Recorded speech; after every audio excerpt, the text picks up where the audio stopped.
I'm Jesintha, and I'm here to present my paper on women and thrill in the translated crime fiction of Sujatha. Let me first introduce this author who is well known in Tamil literary sphere by the name Sujatha. It is actually, yes, Rangarajan who chose Sujatha, which is his wife's name, as his pseudonym. Sujatha, who lived from 1935 to 2008, he was one of the most popular authors in Tamil literature, and his literary career spanned more than 4 decades. He is widely read and knowledgeable. His versatility and exhaustive range were his unique selling points.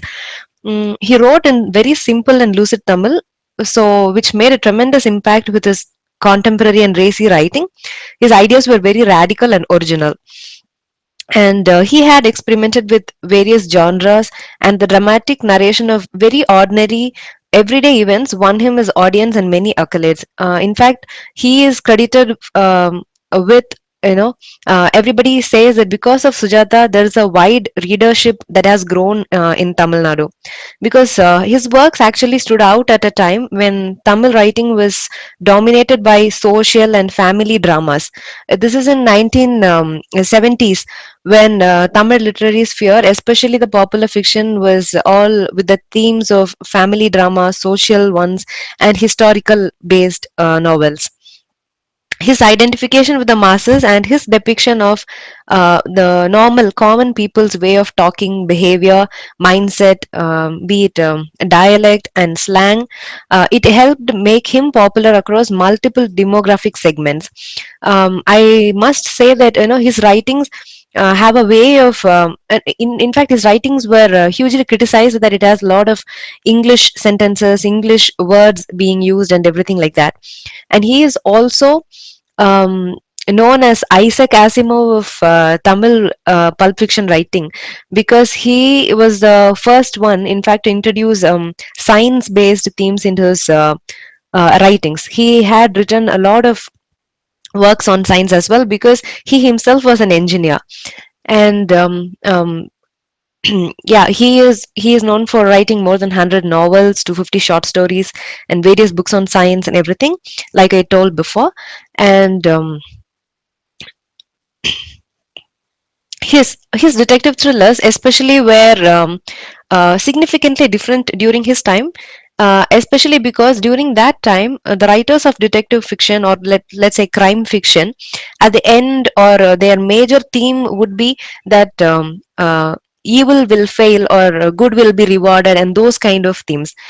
Everything has to end in a good note and things like that. But with him, his writings were not necessarily adhering to all those rules. And he is also very well known for him associating in with lot of movies, in terms of he has written a lot of screenplays and dialogues for several Tamil films. Some of the well-known films are Maniratnam's Roja, Kannathil Muthamittal, Ayudha Eluthu, etc. And he has worked with Shankar for the movies such as Indian, Mudalvan, Boys, Sivaji, and the last one being Endiran, the robot.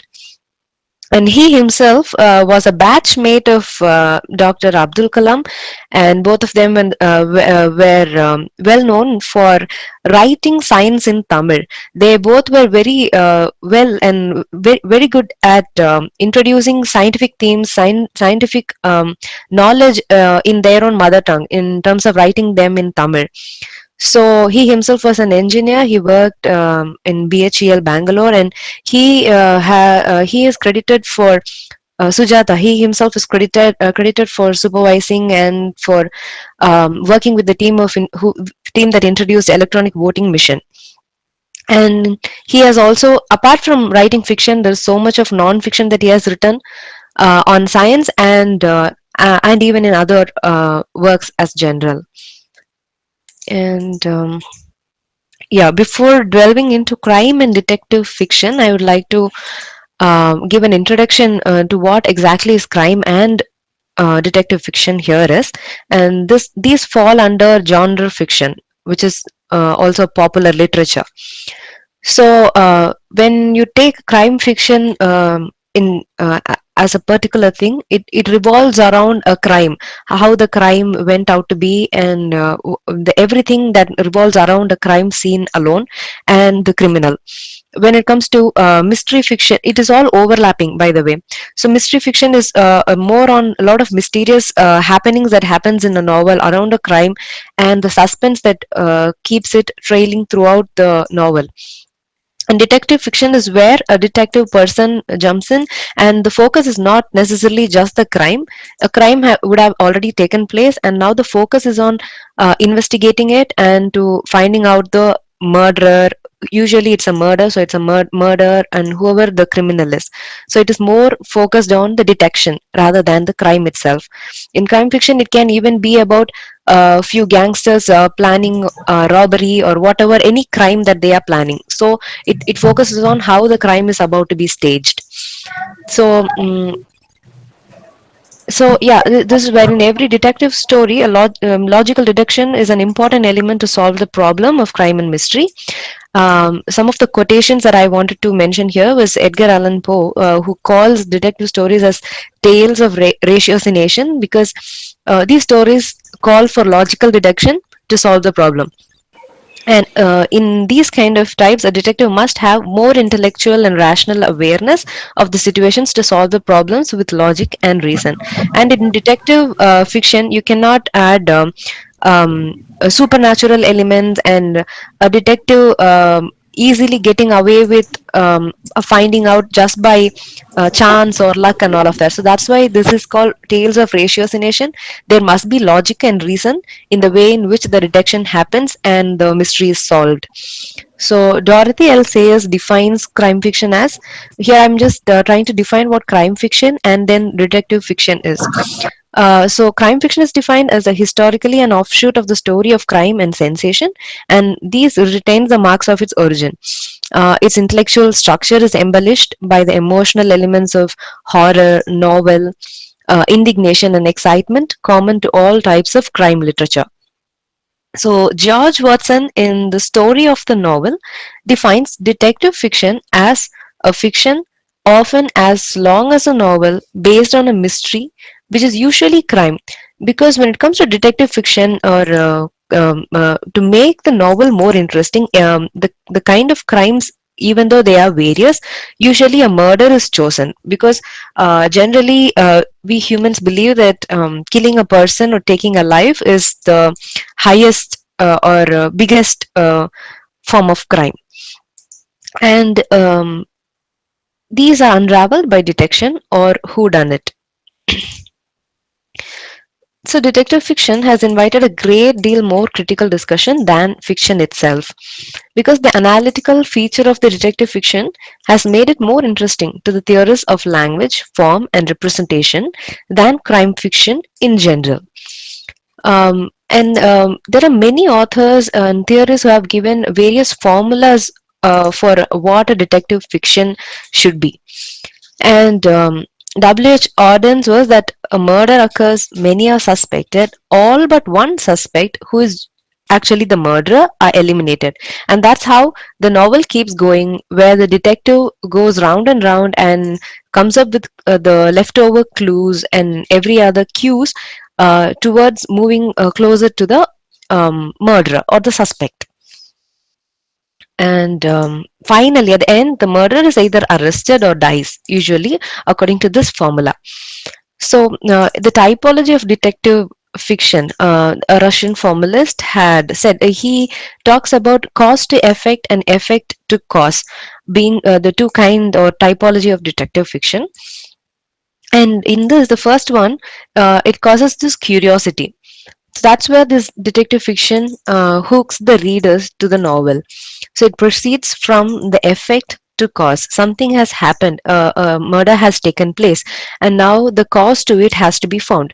So it starts from a certain effect, a murder, a dead body, a corpse, and then certain clues revolving it. So we must find its cause, the culprit and his motive, why the culprit has killed somebody, and what was the reason behind. And behind that will be a story. So all these are kept mysterious and as suspense as it can be. So the reader, along with the detective, is trying to find out the cause of the murder or the crime. Here, as good and intelligent the detective is, so the readers are also enabled to think in the similar way as detective is thinking, if the novelist is giving proper clues that the reader can also understand instead of it being very technical. So the second form is suspense, and here the movement is from cause to effect. We are first shown the causes, the gangsters preparing a heist or anything like I mentioned before, and our interest is sustained by the expectation of what will happen, whether it will take place exactly the way they had planned or will it go wrong, and what will be the effects that are to follow.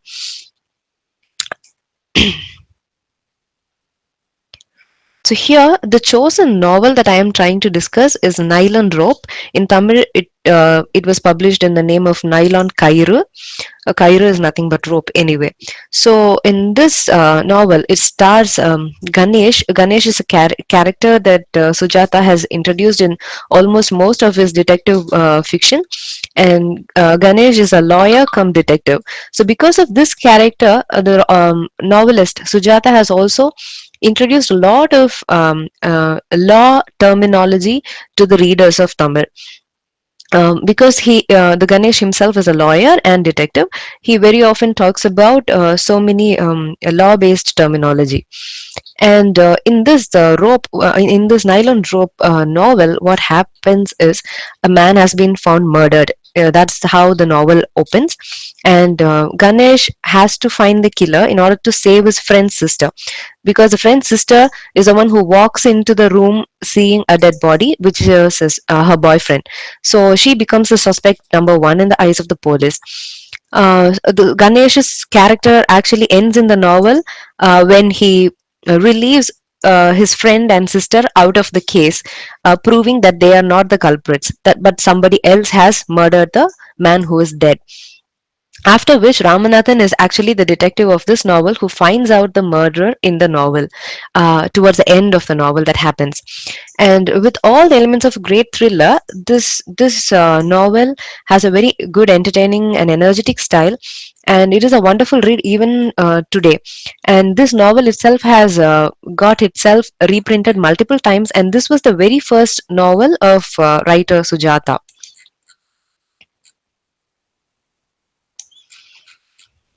And this novel, Nylon Rope, was translated by Suganti Krishnamachari in English.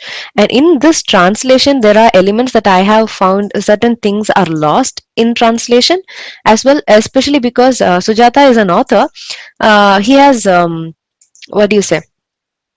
He has tried out different styles of writing, and even in his writing he has just enjoyed introducing different forms as well. For example, I had kept a picture from the novel, a page here. On the page on the right side, it says the writing is written, each alphabet like a staircase is descending.